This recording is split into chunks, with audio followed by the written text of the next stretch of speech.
Olá pessoal, esse é o Estude com Marcão e vamos para algumas questões de conhecimentos gerais.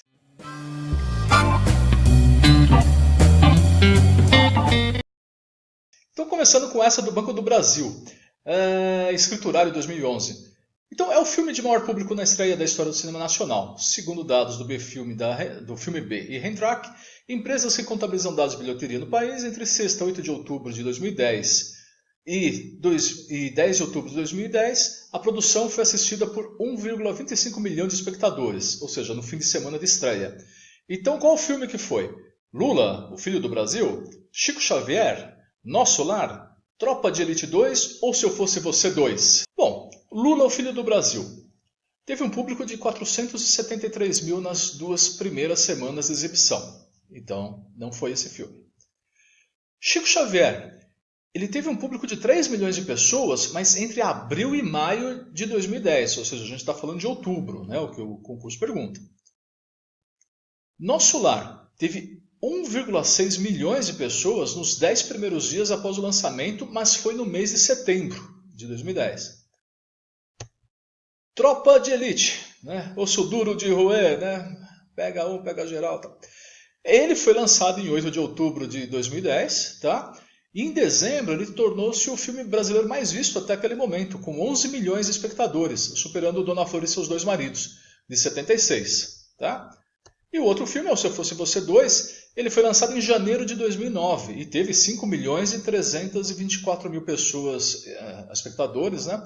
Em 2 meses de exibição. Então essa questão aqui, ela é importante para você saber que você tem que estar antenado aí sobre o que você gosta ou não de cinema, é uma informação que cai aqui na parte de conhecimentos gerais. Então você fique sempre atento aí quais são os filmes mais assistidos, principalmente os nacionais, né, que costuma ser o alvo das perguntas, tá? Então a resposta correta é a D, Tropa de Elite 2. Segundo as estatísticas da Organização para a Cooperação e Desenvolvimento Econômico e da Agência Internacional de Energia, os países que estão no topo entre os 5 daqueles que mais emitem dióxido de carbono, principal vilão do aquecimento global, são tais, exceto, então quem que não polui tanto assim? Então Estados Unidos, Japão, China, Rússia e Coreia do Sul. Note aqui que isso é uma prova para professor de música, tá bom? Então, mais motivo para você ficar atento aos conhecimentos gerais. Então, em 2014, né, as emissões por país, né, em toneladas métricas de carbono, é essa. Então, embaixo, o mais poluente disparado é a China. Tá? Então, quase o dobro dos Estados Unidos. Depois vem a Índia, Rússia e Japão. A Coreia do Sul está até que subindo nesse ranking de poluição aqui. Tá? Mas ela ainda não chega, ainda está entre os 5 primeiros. Tá bom? E propõe. Tá? Então, Coreia do Sul, alternativa aí, tá? Então não é uma das 5 responsáveis pelo aquecimento global. A questão 3, também de professor de música, já tem a ver, né? Aqui, né? Então que a partir do ano 2009 foi instituído no calendário oficial brasileiro o Dia Nacional da Música Clássica, sendo 5 de março a data escolhida em alusão ao aniversário do nascimento de importante personagem da música brasileiro reconhecido mundialmente. Falamos de Antônio Carlos Jobim, Sebastião Rodrigues Maia, João Carlos Martins, Heitor Villa-Lobos e Agenor de Oliveira. Então é importante primeiro que você saiba quem são essas 5 pessoas, né? Então vamos lá. Tom Jobim. Tom Jobim ele nasceu no Rio de Janeiro, né, em 2027, faleceu em Nova York em 94. Eu, aliás, tive a oportunidade, né, de assistir uma apresentação dele ali no Parque do Ibirapuera, acho que uns 6 meses antes dele falecer. É extraordinário, né? É maestro, pianista, compositor, cantor, arranjador, tá? Uma das maiores influências da bossa nova, do MPB, do jazz, né? Então não adianta, um cara que faz Garota de Ipanema, Águas de Março, Samba do Avião, Teresa da Praia, Lígia, é um gênio, é espetacular. E por isso também ele até dá o nome para o Aeroporto Internacional do Galeão, o Aeroporto Antônio Carlos Jobim. Ok? Então, será que é ele? Vamos lá. Sebastião Rodrigues Maia. É o Tim Maia, né? O síndico do Brasil. Nasceu no Rio em 42, faleceu em Niterói em 98. Então você acredito que conheça, né? O cantor, compositor, produtor, maestro, cara do soul, do funk, né? Um cara romântico. Então, assim, Primavera, Sossego, né? Autor de Não Vou Ficar, que foi gravado pelo Roberto Carlos. Me dê motivo também. Não dá, né? E é o chamado Síndico do Brasil, né? Foi homenageado até na música W Brasil do Jorge Benjor. O João Carlos Martins, né? O João Carlos Gandra da Silva Martins. Ele nasceu em São Paulo em 1940, né? Está vivo até hoje, é um dos maiores, né, pianistas, né, da história do Brasil e do mundo, maestro, né, recentemente, depois que ele teve o problema, né, com as mãos, né. Então, a música clássica, ele já colocou, né, a obra completa do Sebastian Bach para piano, tá? Ele é conhecido como o maestro do povo, né? Então, uma história, né, de superação aí muito grande, né? E ele faz muitas obras sociais também, né, levando música, né, às periferias, né? Então até por isso que teve esse apelido de maestro do povo, ok? Heitor Villa-Lobos, nascido em 5 de março de 87 e faleceu em 59. Então um grande maestro, pianista, violão, violoncelo, participou da Semana de Arte Moderna de 1922, né? E fez a série Baquianas Brasileiras, que coincidiu com o período do Getúlio Vargas. Então eram músicas exaltando o nacionalismo brasileiro. Tá? Então entre 1930 e 1945 são nove peças, né, da série Baquianas Brasileiras. Okay? Agenor de Oliveira é o Cartola. Tá? Ele nasceu no Rio em 1908, faleceu no Rio também em 1980.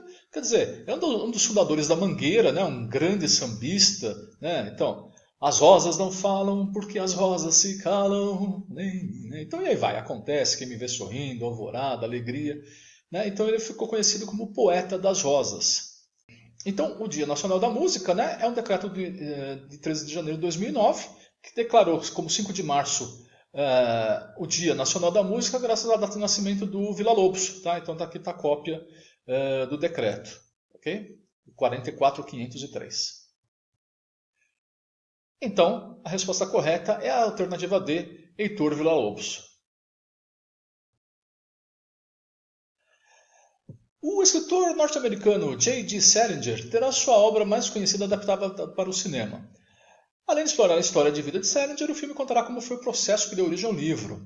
O clássico da literatura americana influenciou gerações e ainda continua a influenciar, tendo sido citado diversas vezes por personalidades famosas e referenciado no cinema.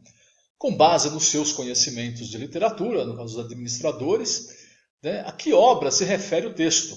Então, vamos lá. Pai Rico, Pai Pobre, Sapiens, Poder do Hábito, O Apanhador do Campo de Centeio ou Guerra Civil. Ou seja, você também tem que estar com o seu...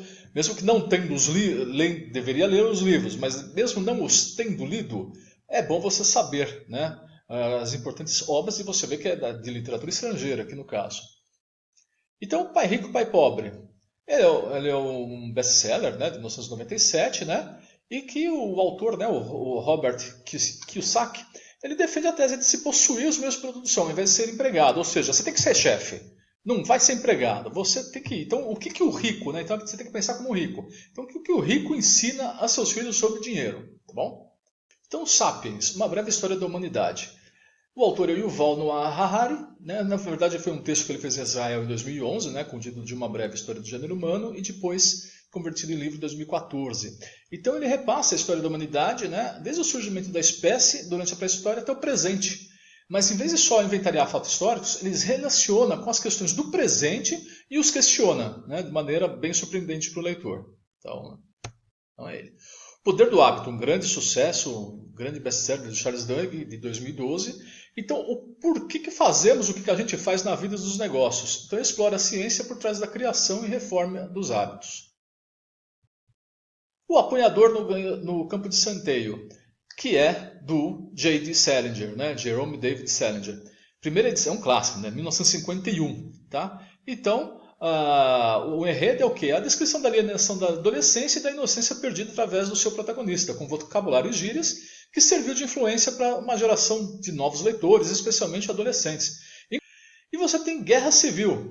Guerra Civil, pelo ano do concurso, tem muitos livros com o título de Guerra Civil, porque teve muitas guerras civis da humanidade. Eu escolhi aqui um dos mais importantes, né, que na verdade é em quadrinhos, né, de 2006, e depois virou romance em 2014 do Stuart Moore, né, que é Civil War, e da Marvel Comics, Né? Então é aquele elenco de super-heróis, né? É o registro dos super-humanos, tal, depois o Homem de Ferro vai brigar com o Capitão América. Bom, você já conhece, viu o filme de heróis, é isso aí, tá bom? Então, com esse título. Agora, claro, vai ter guerra civil em tudo quanto é livro também aparece esse nome, tá? Mas eu adotei esse daqui. A correta alternativa D, o apanhador no campo de centeio. E a Estátua da Liberdade, o nome oficial é Liberdade Iluminando o Mundo, foi presente do povo francês para as comemorações do centenário da Declaração de Independência. A obra em bronze foi construída em 86 no Porto de Nova York. Então, o que significa a estátua? Bom, primeiro, uma foto inédita, né, que você nunca viu, né, a conquista da América, né, que foi a Libertadores de 2012, né, provavelmente você nunca viu, né, esta foto com este ângulo. Se você quer saber, sim, eu sou mais careca do que você pensa.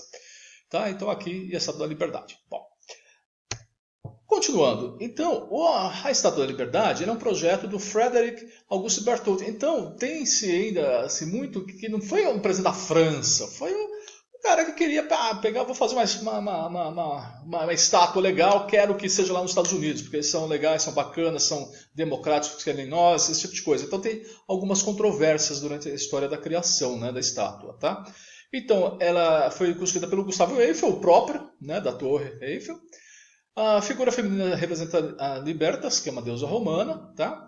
A tocha é a iluminação para o povo e a democracia. A coroa significa, as 25 janelas, né, da coroa simbolizam as pedras preciosas e os raios celestes brilhando sobre o mundo. E os 7 raios, né, eles simbolizam os 7 continentes e os 7 mares. Então, quer dizer, a estátua tem 46 metros e o pedestal outros 46. Então tem quase 93 metros de altura o monumento. Então, resposta correta, a alternativa A. A tocha representa a liberdade, a coroa as riquezas do país e os 7 raios representam o sol, os 7 continentes e os 7 mares. Então, muito obrigado, pessoal. Esse foi mais um Estude com o Marcão. Espero que você se inscreva no nosso canal e até a próxima.